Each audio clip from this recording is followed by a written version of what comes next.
Hello and welcome back everyone into the Sarcastic Geek Hazbin Hotel, Season 1, Episode 3. I blanked there for exactly where we were with the season. Season 1, Episode 3. Episode 2 was absolutely fantastic. We had a couple good bangers of songs dropped. Things were rather interesting. I still think that overall Hell is Forever is at the top of our charts kind of moving forward. And as always, thank you to everyone who's been hitting that like button, hitting that subscribe button when they really truly love the content. And anyone who feels like going above and beyond, we still do have the Patreon. But again, stick with what you're comfortable with. Times are tough out there. Fully endorse everything we have going on here. We were introduced to Sir Pentious last week. Alistair had kind of a big part of his story sort of kind of unravel for us. So that was really interesting to see. And we're getting to see more dynamics pertaining to the inn hotel part, which I am happy to see because sometimes you get a wide cast and you don't really get all the characters time to shine. Right now, it seems like we're finally getting to see things very fleshed out. And for that, I'm definitely here for it. But now that we've gone over our minute marker, let's enjoy the content. I am so excited that Sir Pentious is staying at the hotel. Pentious was just trying to take over the city with his weird steampunk bullshit a few days ago. Okay, what's wrong with steampunk, first of all? Because steampunk's awesome. Second of all, he's been a good boy for a week.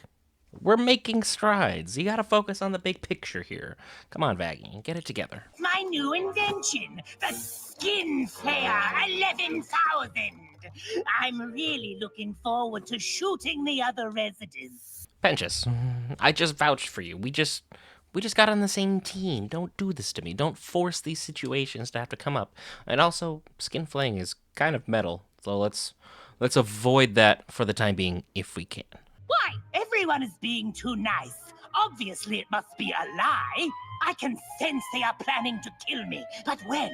How? Okay, so everyone is being nice to you, so your plan is to end their existence? What are you, most people who have, like, social anxiety? Like, let's not just target a broad group of audience here and be like, you know what? Because I'm an ingenious inventor, we're going to take this to the umpteenth degree.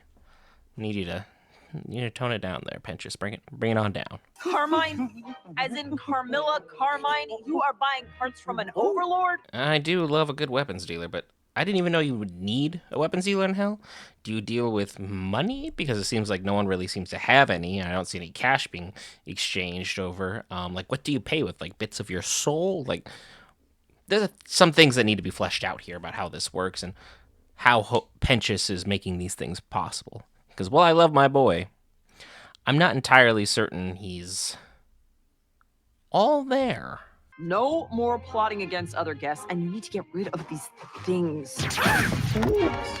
Oh, what did I just say? What did I just say? What? I mean, they are adorable, but they do not seem to be safe. Like, are these, like, FDA approved? Like, how do we go about using these things? Who's co-signing all of their actions? Like, who pays for equal and opposite reaction? Like, there's a lot of things that we need to really delve into the nitty-gritty for with these eggs.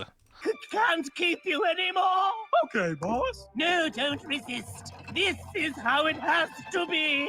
Okay, they were way too quick to just turn on him, but again, evil henchmen. It just kind of makes sense that they kind of go with swaying of the tide or the new greatest power, and hopefully that new greatest power is not right around the corner. Do you mind? I'm in the middle of breakfast. Pentious's eggs are all over the place, and I need you to get rid of them. When I said next highest power, I didn't mean the strongest power we have available. It could have been anyone. Why did it have to be Alistair? Just why? It's been brought to our attention that there may be a little tension in the hotel. Tension that can be counterproductive to what we're trying to... Pentious, no. We're not doing that. But again, why do I feel like Nifty is not only A, enjoying this, or B, would absolutely tank this Ray Blast right to the face, and then, well, you can fill in the rest. Trust exercises! exercises! Oh, shit. Maggie, we rehearsed this. We're doing trust exercises. So, what's with the whole, this? I'm not about to put on some show for these fucking chumps. Oh, I will.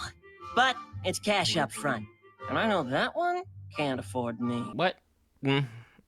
So there is money, but to what extent? And why are you charging so much? You're a bug. Like, What about a bug says, you know what? Let's do this. Like, it's not a thing. Charlie? Actually, I thought maybe you could take the lead on this one. I trust everyone, so maybe you'd know better about how to build it properly.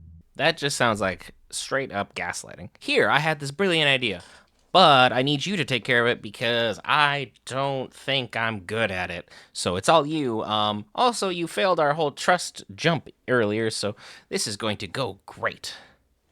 Is Charlie gaslighting, or am I like reading way too much into this? I love you guys. Like, really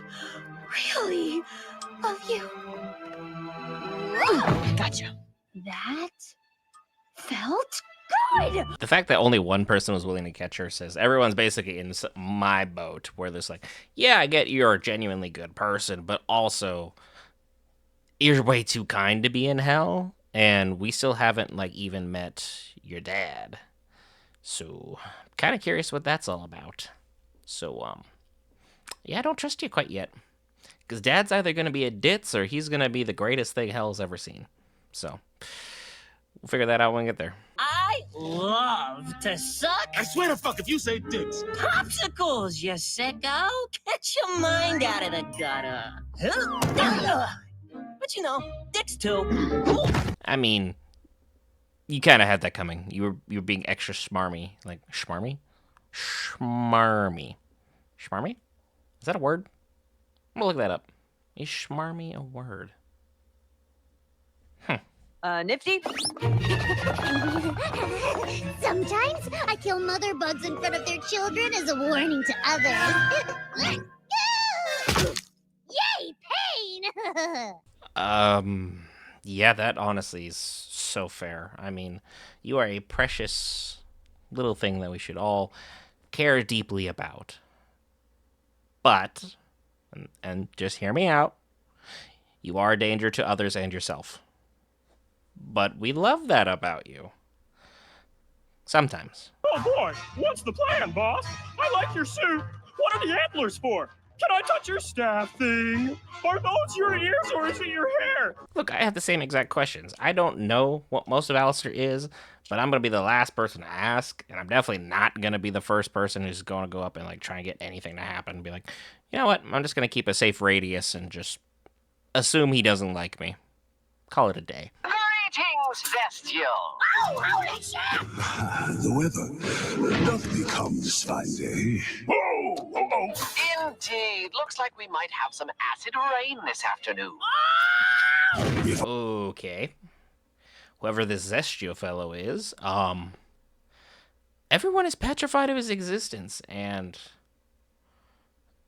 that's concerning. That guy should have been at the hotel. It has been an age since thou hast graced us with thy presence. Some have spun wild tales of you, fall into holy arms. Oh, I just took a well-earned sabbatical. Nothing serious. Zestio seems to be so well informed, as well as the fact that he's probably already knows the answer. He just wants to see Alistair squirm, which Alistair actually is. So that should probably give us a pretty good guideline as far as Zestio's power scaling, if there even is such a thing in this universe. But him going missing around the same time Lilith went missing is, well, let's just say a little too circumstantial for my taste. No, I have a very important task for you. Stay here and guard the front until I return. Oh, look! Frank is up there. We have names? That's a good gag. But again, we should keep an eye on Frankie. The fact that he's going somewhere where both Alistair and Zestial is going, and Zestial and Alistair don't really seem like to just have casual outings, if you will. They seem to be people who go somewhere with purpose.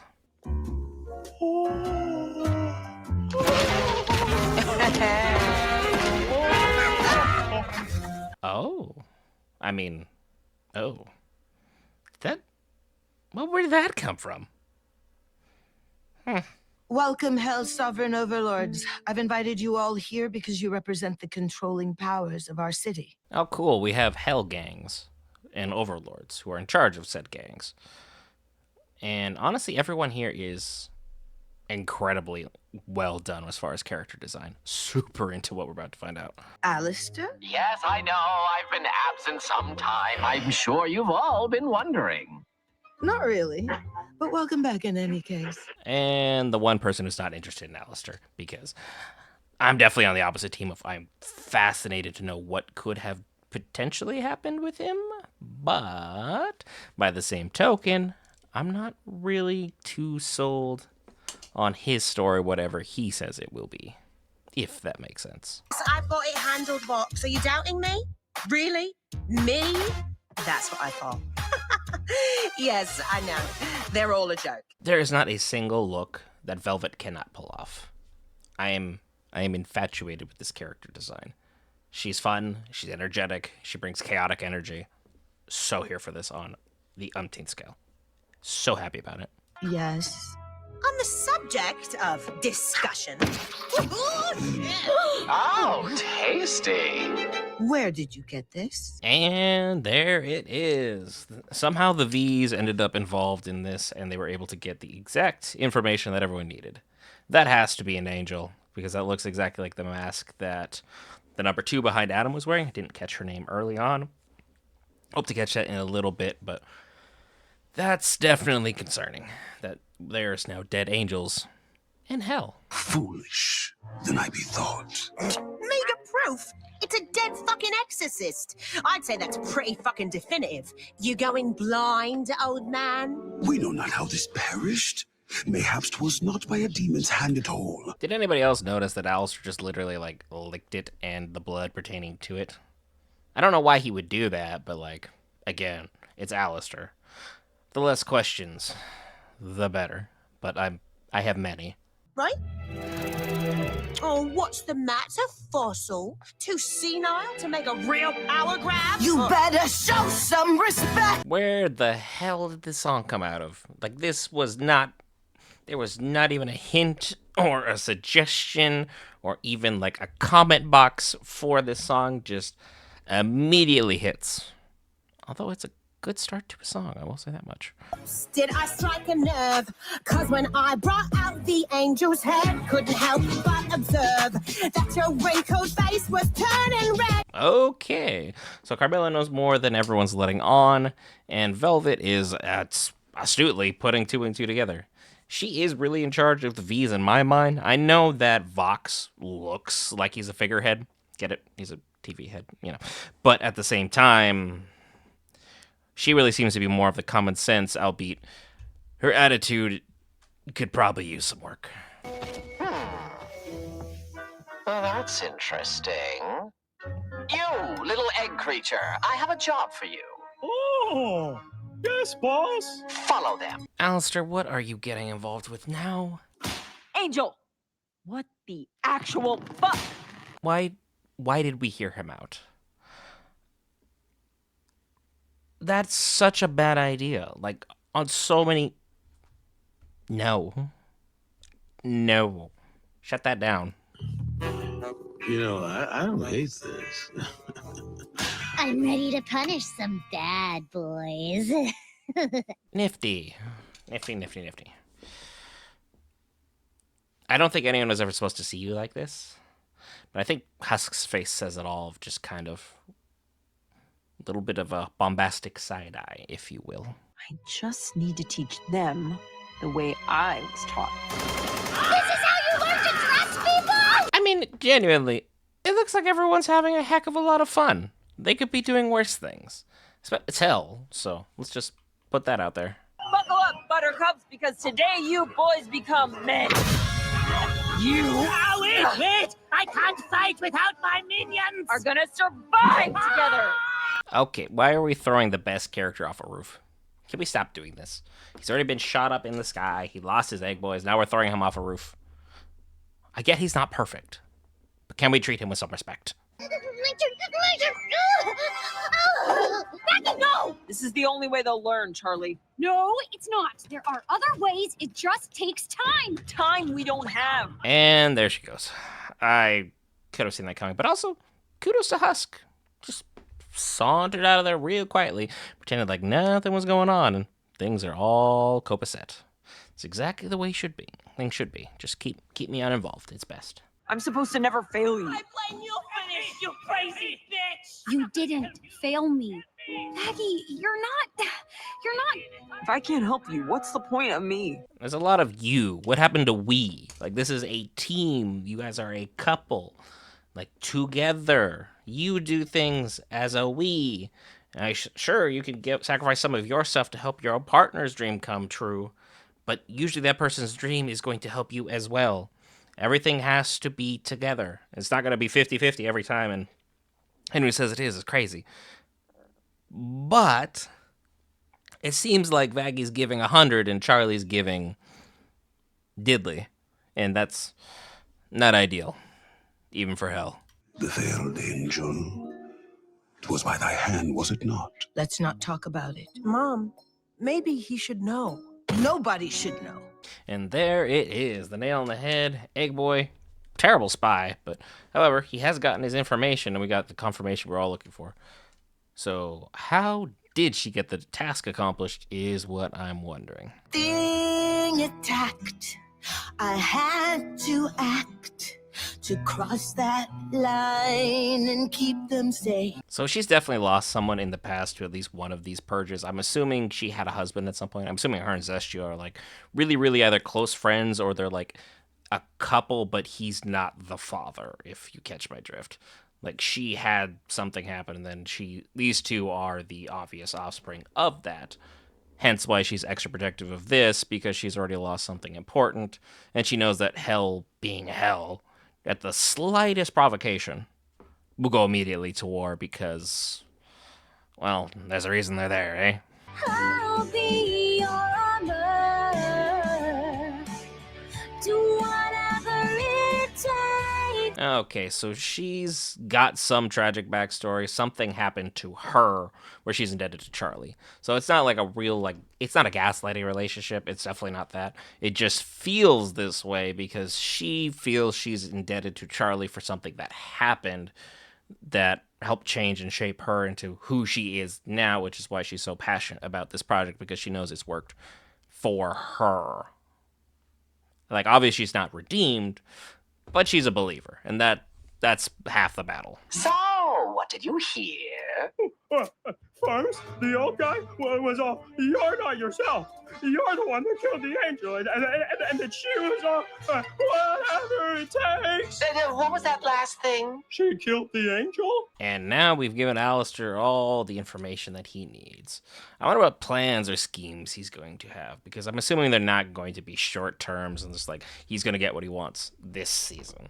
I'm assuming it's going to be something that could pay off maybe even next season, maybe a third season. I don't know. No, I'm sorry. I'm sorry. I put pressure on you. We work as a team. I guess I just thought all this would be easier, but we'll figure it out. There we go. That's exactly what I was looking for. All I needed. She said the word we. They're working through their issues, and Charlie's under a lot of pressure, rightfully so. She did move up the timeline exponentially. I don't think it was directly her fault, but I know it was something that she's going to take the front of the blame for, because the angels aren't going to be like, hey, one of our own died. They're not going to be advertising this. So we're definitely getting to a better part of where Charlie could make some good things happen. Exercise did for them. And then when that buff guy started beating the shit out of you. Yes, with the dismembered arm, yes. That was particularly unpleasant. Unfortunately, it does seem like Serpentius is not really more of a hand-to-hand kind of combat, more of a thinker, more of someone who can get things done mentally. So having him thrown out into a melee that's tragic. You did okay, little kid. Really? Oh, well, I suppose I did get into a little of the old rough and tumble today. Teamwork is built in the weirdest ways, and sometimes it be the most vulnerable moments that really help the chemistry come up. Alistair! Failed to get rid of the eggs, I see.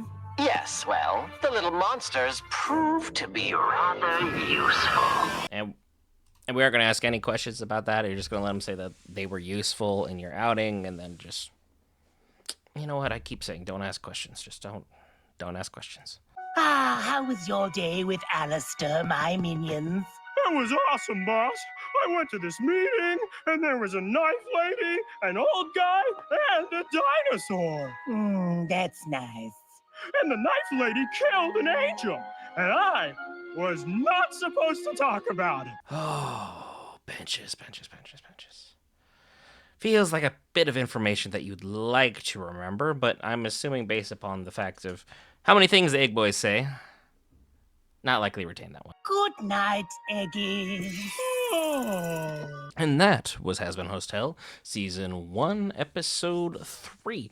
Great series thus far. We got a lot more information, especially pertaining to Carmela Carmine, who is a fantastic character. Got a lot of cool stuff going for her. Zestial was introduced to us, and we see that Velvet and the V's are rather new in Hell, and Zestial is rather ancient. But Carmela seems to be the first person who's figured out how to off an angel, albeit it was out of protection for those she cares most about. So it wasn't like she was just in a bloodlust. She was defending her own. Very righteous of her in a lot of respects. But by the same token, now we've opened up that can of worms. Can we put it back? Who knows? Stay tuned for the next episode by hitting that like button, trusting YouTube's algorithm, or hitting that subscribe button and trusting your own judgment moving forward, as that'll help you find us easier down the road. I've been the Sarcastic Geek. I'll see you in the next one.